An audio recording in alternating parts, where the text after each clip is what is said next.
আজ কেন পৃথিবীটা লাগে এত সুন্দর, এসে কোন রূপকারে সাজালো এ চরাচর, এসে কোন রূপকারে সাজালো এ চরাচর। আজ কেন পৃথিবীটা লাগে এত সুন্দর, এসে কোন রূপকারে সাজালো এ চরাচর, এসে কোন রূপকারে সাজালো এ চরাচর। চারিদিকে নবরূপে করে ধরা ঝলমল, সেই রূপ দেখি গায় আঁখি দাই সুশীতল, আঁখি দাই সুশীতল। কেটে গেছে কোচিত নিশীথের দ্বীপ্রহর, এসে কোন রূপকারে সাজালো এ চরাচর, এসে কোন রূপকারে সাজালো এ চরাচর। আজ কেন পৃথিবীটা লাগে এত সুন্দর, এসে কোন রূপকারে সাজালো এ চরাচর, এসে কোন রূপকারে সাজালো এ চরাচর। বনে বনে ফোটে ফুল করে পাখি কলরব, সবখানে কেন এত আয়োজন উৎসব, আয়োজন উৎসব। গুঞ্জনে মুখরিত গোটা মরু প্রান্তর, গুঞ্জনে মুখরিত গোটা মরু প্রান্তর, এসে কোন রূপকারে সাজালো এ চরাচর, এসে কোন রূপকারে সাজালো এ চরাচর। আজ কেন পৃথিবীটা লাগে এত সুন্দর, এসে কোন রূপকারে সাজালো এ চরাচর, এসে কোন রূপকারে সাজালো এ চরাচর। অগণিত ফারিস্তারা ছেড়ে সাত আসমান, নেমে এসে পৃথিবীতে গাগে কার গুণগান, গাগে কার গুণগান। করে সবে জয় ধ্বনি আল্লাহু আকবার, করে সবে জয় ধ্বনি আল্লাহু আকবার। এসে কোন রূপকারে সাজালো এ চরাচর, এসে কোন রূপকারে সাজালো এ চরাচর। আজ কেন পৃথিবীটা লাগে এত সুন্দর, এসে কোন রূপকারে সাজালো এ চরাচর, এসে কোন রূপকারে সাজালো এ চরাচর। আল্লাহুম্মা জোরে জোরে সাল্লি আলা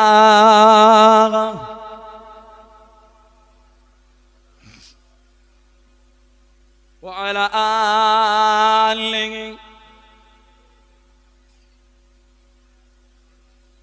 সাল্লাল্লাহু আলাইহি ওয়াসাল্লাম। বাবাজি, আল্লাহ নবী, দয়ার নবী, প্যারা নবী আমার একদিনে হুজরা শরীফ থেকে বার হলেন। আমি শুধু নবী পাকের বাস্তব জীবনের কিছু শিক্ষণীয় আলোচনা, যেটা আমার আপনার জন্য নাজাতের ওসিলা হবে, একটু ছুঁয়ে দেবো, একটু খেয়াল করেন। আল্লাহ নবী, দয়ার নবী, প্যারা নবী আমার একদিন হুজরা শরীফ থেকে বার হলেন। আল্লাহ নবী হুজরা শরীফ থেকে বার হলেন। ওই সময় একজন আগন্তুক আমার নবী পাকের কাছে এসেছে, আল্লাহর নবীর কাছে এসেছে। আল্লাহ নবী দয়ার নবীর কাছে এসে বলে, ও আল্লাহ নবী, ও আল্লাহর হাবিব, আপনি জানেন না অমুক গোত্রে কিছু মানুষ যারা কলেমা পড়েছে? আমি ওদের বলেছি না তোমরা যদি কালেমা পড়ো, তোমরা যদি নবীকে নবী বলে ইসলাম ওয়ালা হয়ে যাও, তোমাদের গরিবই থাকবে না। হুজুর আজকে তারা কলেমা পড়ে ইসলাম গ্রহণ করে, তারপরেও তাদের গরিবই হটে না। হুজুর আমার মনে হয় এরম অবস্থায় তারা দিন থেকে বার হয়ে যাবে, শরিয়াত থেকে বার হয়ে যাবে। হুজুর আপনি তাদের জন্য একটু ব্যবস্থা করেন না, হুজুর তাদের জন্য একটু ব্যবস্থা করেন। আল্লাহ নবী দয়ার নবীর কাছে ওই সময় দাঁড়িয়েছিলেন ইহুদি পণ্ডিত জায়েদ ইবনে শানা। জায়েদ ইবনে শানা সব কথাগুলো শুনেছে, শুনে নিজের প্যাকেটের ভিতরে হাত দিয়েছে আর আল্লাহ নবীকে বলে, ও আল্লাহ নবী, ও আল্লাহর হাবিব, আমি আপনার সঙ্গে অগ্রিম অ্যাডভান্স একটু কেনা বেচা করতে চাই। হুজুর আপনার সাথে অগ্রিম অ্যাডভান্স কেনা বেচা করতে চাই বলে নিজের প্যাকেটের ভিতরে হাত দিয়ে 80টা স্বর্ণ মুদ্রা বার করে আমার নবী পাকের মুবারক হাতটাতে দিলেন। হুজুর এই লেন, হুজুর এই লেন। আল্লাহ নবী নিলেন, নিয়ে আগন্তুকের হাতে দিয়ে বলে, যাও যাও বাবা যাও, আমার অসহায় গরিব উম্মাদের ভিতরে বিতরণ করে দাও গে যাও। বলেন না সুবহানাল্লাহ। ও আমার ইজানেরা, ও যুবকেরা, ও আল্লাহর নবীর দিওয়ানারা, এই ঘটনার কয়েকটা দিন পরে আল্লাহ নবী দয়ার নবী হুজরাত শরীফ থেকে বার হলেন। আল্লাহ নবী হুজরাত শরীফ থেকে বার হলেন জান্নাতুল বাকিতে একটা জানাজার নামাজ পড়ার জন্য। বাবা ও আমার ইজানেরা, আল্লাহ নবীর সাথে আছেন আল্লাহ নবী সাহাবা হযরত আবু বকর সিদ্দিক রাদিয়াল্লাহু আনহু। আল্লাহ নবীর সাথে আছেন আল্লাহ নবী সাহাবা হযরত উমর ফারুক রাদিয়াল্লাহু আনহু। আর অন্যান্য সাহাবারা আছেন। বাবা আল্লাহ নবী সাহাবা হুজুরদের নিয়ে জানাজার নামাজ আদা করলেন। বাবা ও আমার ভাইজানেরা, আল্লাহর নবী দয়ার নবী আমাকার জানাজার নামাজ খানা আদায় করে একটা পাঁচিলের কাছে দাঁড়িয়ে আছেন, একটা দিওয়ালের কাছে দাঁড়িয়ে আছেন। ওই না সময় জায়েদ ইবনে শানা গুটি গুটি পাক আল্লাহ নবীর পিছন দিক দিয়ে গিয়ে আল্লাহর নবীর শরীর মুবারকে থাকা চাদর খানা দূরে টান দেয়, এমন করে টান দেয় আল্লাহ নবী চাদর মুবারক জমিনে পড়ে গেল, মাটিতে পড়ে গেল। ওই চাদরটা ফেলে দিয়ে জায়েদ ইবনে শানা আল্লাহ নবীর সামনে গিয়ে আল্লাহ নবীকে তম্বি করে বলেছিল, ও আল্লাহ নবী, ও আল্লাহর নবী, আপনি কি আমার দেনাটা দেবেন না? আপনি কি আমার ঋণটা মেটাবেন না? আল্লাহর কসম, আব্দুল মুত্তালিবের বংশের ভিতরে আমি আপনাকে জানি, আমি আপনাদের ঘরে চিনি, আপনারা বড় তালবাখানা খারি, আপনারা বড় তালবাখানা খারি। এরাম করে আমার নবীকে বড় কথা বলে বাবা, এরাম করে আমার নবীকে বড় কথা বলে বাবা। ওই না সময় আল্লাহ নবী সাহাবা হযরত উমর ফারুক রাদিয়াল্লাহু আনহু হুজুর আমার তম্বি করে বলেছিল, এই বেঈমানের বাচ্চা, বেঈমান, এ বেঈমান, তোর কি জানা না আল্লাহর নবীর সাথে কেমন আচরণ করতে হয়? তবে জেনে রাখ, আমার কলিজায় যদি এই ভয় না থাকতো, আমার কলিজায় যদি ওই ডর না থাকতো, এখনই তরবার খানা দিয়ে তোর গর্দানটা জুদা করে দিতাম। ও আমার ভাইজানেরা, উমর হুজুরের এমন আচরণ খানা দেখে আল্লাহ নবী দয়ার নবী নরম সুরে বলে উঠেছিল, বাবা উমার, বাবা উমার, আমার ওই ব্যক্তির সাথে এমন আচরণ করা তোমার উচিত হয় না বাবা, এমন ব্যবহার করা তোমার উচিত হয় না বাবা। যা যা যা, ওকে ধমক না দিয়ে, ওকে চমক না দিয়ে ওর দিনাটা মিটিয়ে দাও গে, যা। আর ওকে যে তুমি ধমক দিয়েছ, বিনিময় একটু অতিরিক্ত দিয়ে দাও গে, যাও। আমার বেজনেরা, আল্লাহ নবীর ওয়াদার, আল্লাহ নবী সাহাবা যাই দিবিনে সানাকে নিয়ে ওর দিনাটা মিটিয়ে দিল, ওর পাওনাটা মিটিয়ে দিল। আর যেই না অতিরিক্ত দিতে যাবেন, ওই সময় যাই দিবিনে সানা আওয়াজ করে বলে উঠেছিল, ও আল্লাহর নবীর সাহাবা উমার, আপনি কি আমায় চেনেন? আপনি কি আমায় জানেন? উমার হুজুর বলেন, না না না, আমি তোমায় চিনি না, আমি তোমায় জানি না। ওই যায়েদ ইবনে সানা বলেছিল, ও উমার, আমি হলাম ইহুদীদের পণ্ডিত যায়েদ ইবনে সানা। ও আমার বেজনেরা, আল্লাহ নবী সাহাবা বলেছিল, ইহুদি পণ্ডিত যায়েদ ইবনে সানা, তুমি একজন ইহুদি পণ্ডিত হওয়ার পরে আল্লাহর নবীর সাথে এমন আচরণ কেন করো ভাই? আল্লাহর নবীর সাথে এমন ব্যবহার কেন করো ভাই? যায়েদ ইবনে সানা বলেছিল, ও আল্লাহর নবী সাহাবা উমার, আমি আল্লাহর নবী দয়ার নবীর চেহারা মুবারকের দিকে তাকিয়ে নবুয়তের দুটো আলামত ছাড়া সব আলামত আমি আল্লাহর নবীর ভিতরে দেখতে পেলাম। কেবলমাত্র দুটো আলামত আমি দেখতে পাই না। ওই আলামত দুটো দেখার জন্য আমি আল্লাহর নবীর সাথে এমন আচরণ করি যে যায়েদ ইবনে সানা বলে, উমার, আমি আল্লাহর নবী দয়ার নবীর চেহারা মুবারকের দিকে তাকিয়ে নবুয়তের সব আলামত পেয়েছি, দুটো আলামত আমি নবীর ভিতরে দেখতে পাইনি। একটা হলো আল্লাহর নবীর সবর, আর একটা হলো আমার নবীর ক্ষমা। এই দুটো জিনিস দেখার জন্য আমি এমন আচরণ করেছি। চলেন এ বিষয়ে কোরআন কি বলছে একটু ঘুরে আসি।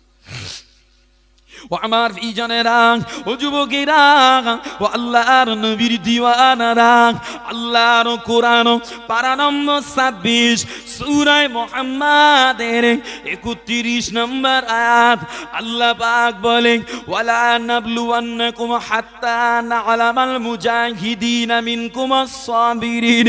আল্লাহ পাক বলেন, ও আমার বান্দারা, ও আমার বান্দিরা, আমি আল্লাহ পাক তোমাদের ততক্ষণ পরীক্ষা লব, তোমাদের ততক্ষণ পরীক্ষা করব যতক্ষণ না আমি এটা জেনে নিই তোমাদের মধ্যে কে জিহাদকারী আর কে সবরকারী। বাবা ও আমার বেজনেরা, আল্লাহর নবী দয়ার নবী আমাকার, তাই আল্লাহর কাছে দোয়া করতে নেই, আল্লাহুম্মা আজরিনি ফি মুসিবতি ওয়া আখলিফলি।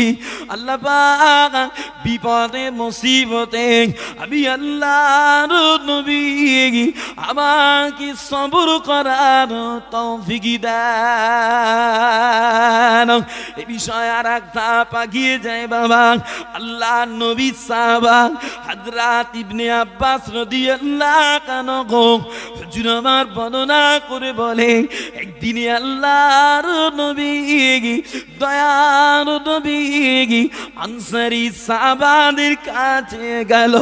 আনসারী সাহাবাদের কাছে গিয়ে আল্লাহর নবী আমার জিজ্ঞাসা করেছিলেন, ও আমার সাহাবারা, ও আমার সাহাবারা, বলো না তোমরা কি মুমিন, বলো না তোমরা কি মুমিন।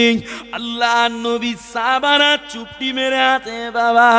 ওই না সময় উমার হুজুর আওয়াজ করে বলেছিল, ও আল্লাহর নবী, হ্যাঁ আমরা মুমিন। ও আমার বিজনেরা, আল্লাহ নবী আবার জিজ্ঞাসা করে, বাবা সাহাবারা তোমরা যে মুমিন তার দলিলটা কি বাবা, তার বাস্তবতাটা কি বাবা? আল্লাহ নবী সাহাবারা বলেছিল, আমরা বিপদে সবর করি, আল্লাহর নিয়ামতের শুকরিয়া আদায় করি, আল্লাহর ফয়সালায় খুশি থাকি। আল্লাহ নবী ওই সময় বলেছিলেন, ও আমার সাহাবারা, আমি আল্লাহর নবী বলি তোমরা মুমিন। জোরে হলো না বা? বসিরহাট এলাকার মানুষ, আউলিয়া আলাইহিমুস সালামদের এলাকার মানুষ সুবহানাল্লাহ বলতে বড় কষ্ট হয়। কেন? এ ব্যবসা করলেই যাই নেই, একটু মহাব্বতে হলো না সুবহানাল্লাহ। ও আমার ইজানেরা, এই বিষয়ে আল্লাহর নবীর সাহাবা হযরত আলী রাদিয়াল্লাহু আনহু তাই বলে, প্রতিটা মুমিনের ভিতরে 4টি করে গুণ থাকা আবশ্যক। প্রতিটা মুমিনের কলিজায় 4টি গুণ থাকা লাগবে। একটা হলো বিশ্বাস, একটা হলো সবর, একটা হলো জিহাদ, আর একটা হলো ন্যায় বিচার। কটা জিনিস বলে? 4টে। তাহলে প্রতিটা মুমিনের কলিজায় 4টি জিনিস থাকতেই হবে। 4টির কোনো একটি যদি খামতি হয়, মনে করতে হবে ঈমান দুর্বল হয়ে গেছে। যে প্রথম নাম্বার পয়েন্ট হলো বান্দার বিশ্বাস। কি বলেন? বিশ্বাস। ওই মুখটা থেকে কিছু ভাই যদি এই দিকে চলে যান, এই বাবাজিরা যারা আসছে ওদের একটু সুবিধা হয়। যদি একটু চলে যান, যদি বাপ একটু দয়া করে একটু দুটো একটা ভাই আমার ওঠো না ভাই, একটু যাও ভাই, যাও। ভাই ভাইয়ের সুবিধা করে দেবে, এটাই তো মুমিনের আদর্শ হবে রে বাপ। বাবাজি যে আলোচনা করছিলাম, তাহলে প্রতিটি মুমিনের ভিতরে 4টি গুণ থাকতে হবে। একটা হলো বিশ্বাস, একটা হলো সবর, একটা হলো জিহাদ, আর একটা হলো ন্যায় বিচার। আসেন, বিশ্বাস কি না? বিশ্বাস এমন একটা জিনিস, এই বিশ্বাস না থাকলে ইমানদার হওয়া যাবে না। যেমন আল্লাহ এক, চোখে দেখেছি? কথা বলে না, চোখে দেখিনি। নবী পাককে আমরা চোখে দেখিনি। জান্নাত জাহান্নাম চোখে দেখিনি। কিয়ামত হবে চোখে দেখিনি। যে বিচারের মাঠ চোখে দেখিনি। কবরের অবস্থা চোখে দেখিনি। তারপরেও বিশ্বাস করি, এটা হলো মুমিনের ঈমান। বলেন সুবহানাল্লাহ। এই বিষয়ে একটু আগিয়ে যায়।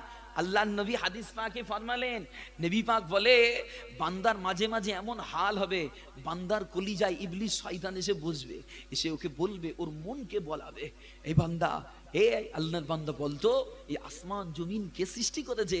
বান্দার মন তখন বলবে আল্লাহ। সুবহানাল্লাহ। আবার ইবলিস কলিজায় ওয়াসওয়াসা দিয়ে জিজ্ঞাসা করবে, ওই আল্লাহর বান্দা বলতো এই নিয়ামত কে সৃষ্টি করেছে? বান্দার মনটা বলবে আল্লাহ। এত সুন্দর সূর্যের আলো, আবার রাত হলে আঁধার, যে দিনটাকে কামাই করার, রাতটাকে আরাম করার এত সুন্দর করে কে দিয়েছে? সব আল্লাহ। আল্লাহ সৃষ্টি করেছে। এবার শয়তান বান্দার কলিজায় ওয়াসওয়াসা দিয়ে বলে, এই তাহলে তোর আল্লাহকে কে সৃষ্টি করেছে? প্রতিটা মুমিনের কলিজায় হবে, ধোঁকা দেবে শয়তান। প্রত্যেক ঈমানওয়ালার কলিজায় এই ধোঁকা শয়তান দেয়।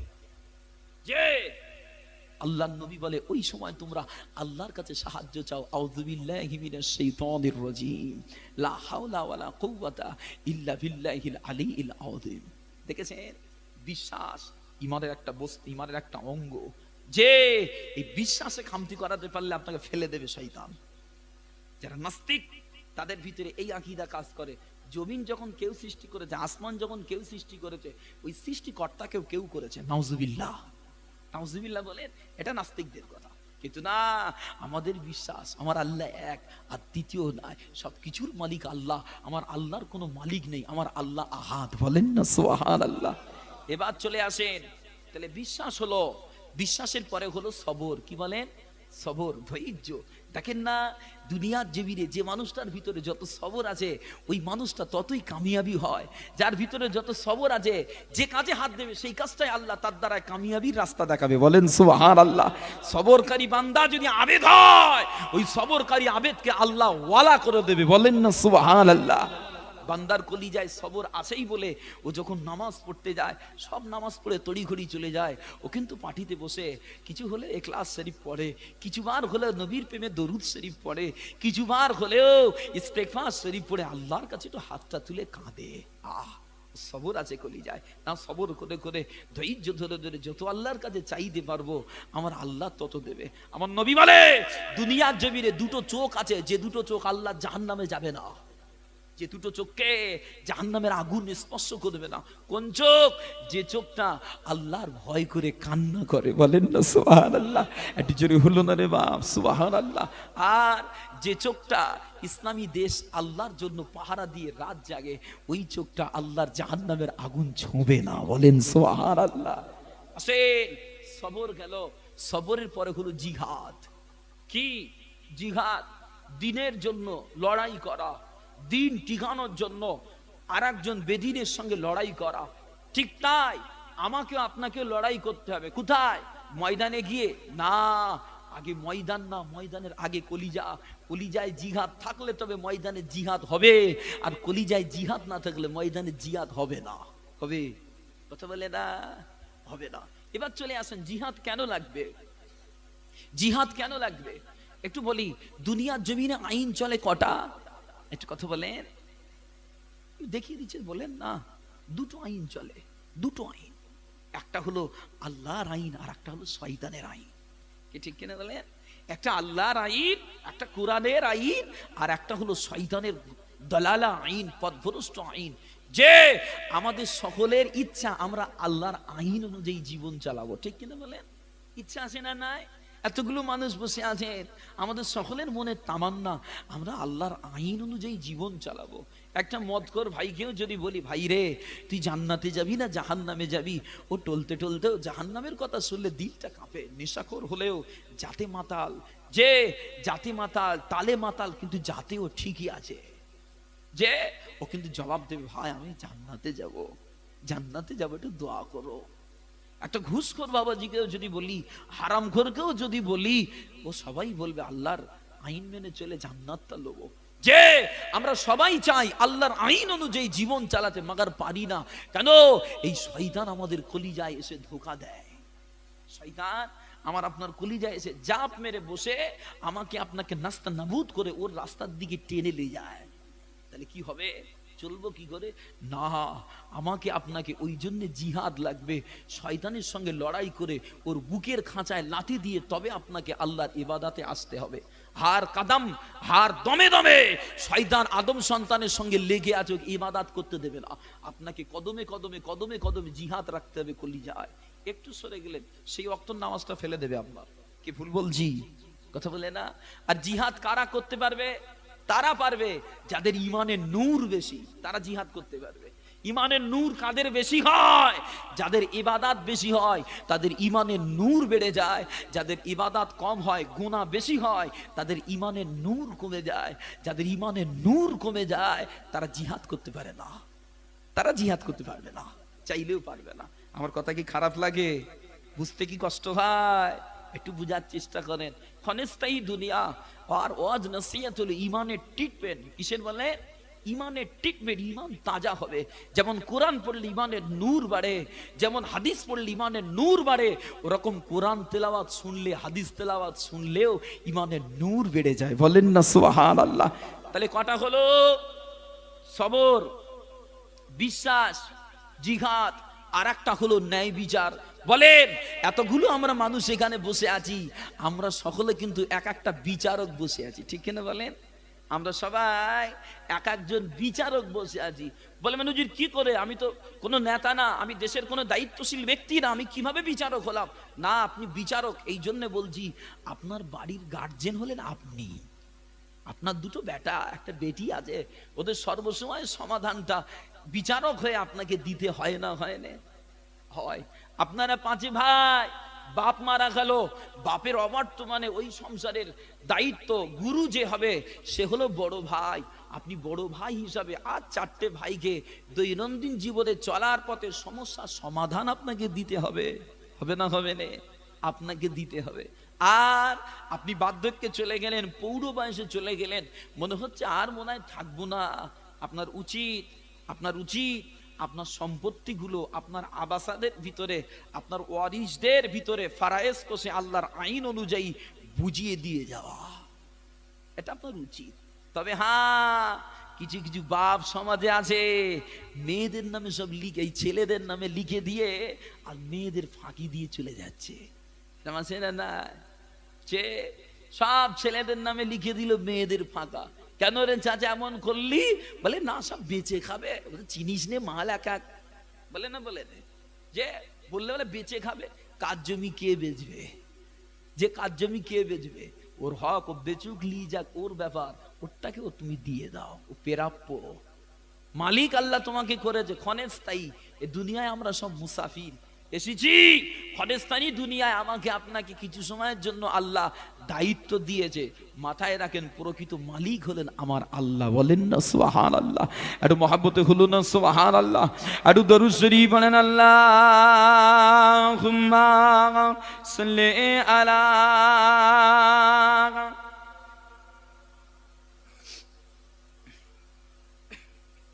ওয়া আলা